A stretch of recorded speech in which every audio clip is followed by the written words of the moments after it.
Hello नमस्ते सम्पूर्णमा। आज म चाहिँ V60 हट बनाउँदैछु। अस्ति मैले V60 आइस बनाएको थिएँ है। आज चाहिँ म V60 हट बनाउँदैछु। फिल्टरलाई यसरी गर्नु होला हैन। ठ्याक्क फिल्टर एडजस्टर राखौँ। हाम्रो पानी चाहिँ यतापट्टि छ केतली। अलिकति बार अलिकति सानो छ क्या, अनि त्यही भएर कहिले केतली चाहिँ अलि पछाडिपट्टि छ केतली ग्राइन्डरहरू, अनि V60 को सेक्सन चाहिँ अगाडि छ। अब यहाँ चाहिँ के हुन्छ भने V60 भनेको के किन हो भन्ने चाहिँ त्यो एउटा ट्रेन्ड छ क्या यहाँनिर चाहिँ। अनि मान्छेहरू एकदम हुन्छ नि त्यो फोटो खिच्ने हैन, इन्स्टाग्रामतिर यसो ल म चाहिँ फलानु डिस्कानो चाहिँ कफी सपमा गएँ, खाएँ, मैले कफी पिएँ भनेर यसो मान्छेहरू देखाउनलाई अलि धेरै एकदम उत्सुक हुन्छन् क्या यहाँको मान्छेहरू हैन। खाना त त्यस्तै हो, कफीको टेस्ट त्यति थाहा हुँदैन यहाँको मान्छेहरूलाई। खानाभन्दा बढी देखाउने काम गर्छ। र हामी चाहिँ कफी बिन्स ग्राइन्ड के भन्छ स्केल गर्दैछु है। म चाहिँ मेरो V60 मा चाहिँ 20 ग्राम राख्छु हटमा है। अनि यस्तो छ। त्यसपछि ट्याक्क यहाँ हालेपछि ग्राइन्ड हुन्छ हैन। ट्याक्क लगाएर यहाँनिर माथि हाम्रो बिन्सको लाइनहरू छ। माथि सबै कोलम्बी छ, इथियोपी छ हैन। अलि बार चाहिँ अलिकति सानो छ र अलिकति कन्जस्टेड पनि छ क्या। त्यो भएको कारणले गर्दाखेरि पनि अलि झ्याउ चाहिँ झ्याउ नै छ। आज म एक्लै छु ड्युटीमा, नाइट ड्युटी छ।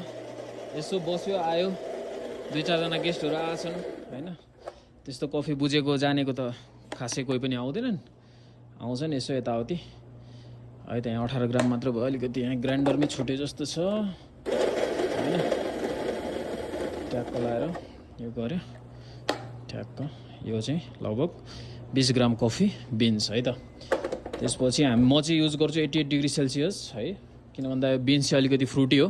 फ्रुटी बिन्स अलिकति एक्सट्र्याक्ट हुनको लागि अलिकति कमै टेम्परेचर राख्नुपर्छ है। प्लस यो बिन्स अलि नयाँ पनि हो हैन। त्यही भएर धेरै टेम्परेचर नराखौँ। सो यो चाहिँ हामी चाहिँ सिम्बाली मेसिन युज गर्छौँ। हाम्रो कपहरू छ। हजुरलाई म कफी सप पनि देखाउँछु, तबसम्म त्यहाँ टाइमिङ चल्दैछ। म चाहिँ यसरी यहाँ यस्तो बसिरहेको छु हैन। यस्तो छ यहाँ अगाडि ऐना सैना यस्तो राखेको छ, ट्याक्क फोटोसोटो खिच्न यस्तो गरेर हैन। त्यो किसिमहरू छ। अनि यस्तो यस्तो छ हैन। अनि यहाँ हाम्रो चाहिँ 30 सेकेन्ड चाहिँ ब्लुमिङको लागि छोड्नुपर्ने हुन्छ है। ब्लुमिङ यसरी। त्यसपछि सेकेन्ड पोर गरौँ अन्टिल 120 है। 90 ml सेकेन्ड पोर चाहिँ यसरी ट्याक्क लाएर है त। यो भइसकेको छ। यस्तै छ। हामी चाहिँ फुडिक्स युज गर्छौँ। क्यासियर चाहिँ बाहिर बस्ने ठाउँहरू पनि छ हैन। यहाँको चाहिँ नजाराहरू चाहिँ एकदम दामी दामी नजाराहरू देखिन्छ यहाँबाट। बाहिर यस्तो खुला छ, एकदम चिटिक्क परेको छ हैन। फुलहरू लगाएको छ बाहिर यसो।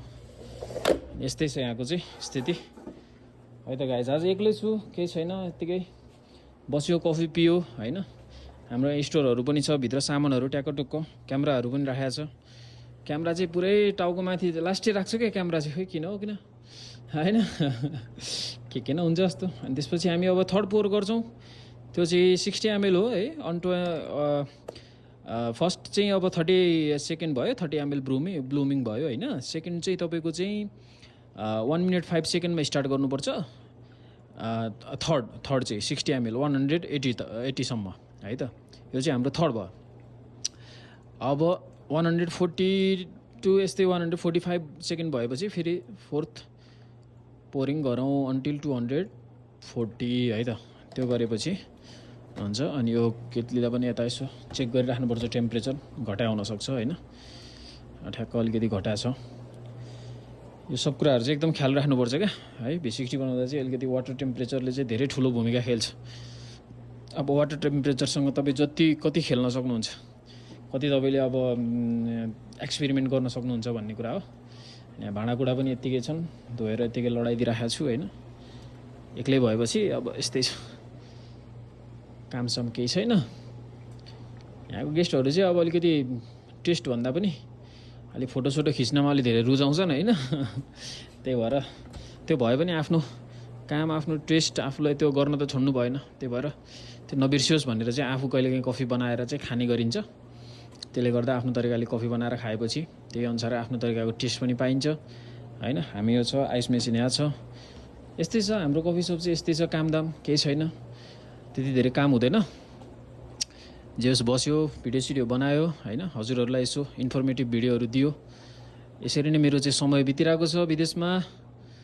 है त। स्ट्रगल दुःख त पहिला टन्नै गरेको स्टार्टिङमा आउँदा त अर्कै कफी सपमा थिएँ। मैले त ट्रान्सफरहरू लिएर अहिले नयाँ कम्पनीमा काम गर्दैछु है। मेरो V60 चाहिँ रेडी भइसकेको छ। यो मेरो कपाल ठुलो छ होइन, त्यही भएर यति भएको छ। यो चाहिँ हाम्रो V60 हो, यो कोलम्बी बिन्स हो है। अनि यो चाहिँ यसको फर्मेन्टेसन चाहिँ फ्रुट फर्मेन्टेसन हो, पिच है। अनि एकदम पिच फ्लेभर आउँछ, सरर र बास्ना आइसकेको छ है त। म कफी पिउँछु, तपाईँहरू पनि आफ्नो ख्याल राख्नु होला र यस्तो भिडियोहरू म हालिरहेको हुनेछु है त। मेरो भिडियोहरू हेर्नको लागि चाहिँ मलाई फलो गर्न चाहिँ नबिर्सिनु होला, लाइक कमेन्ट सेयर पनि गर्नु होला भन्दै आजलाई चाहिँ थ्याङ्क यू सो मच भन्दै बाई बाई।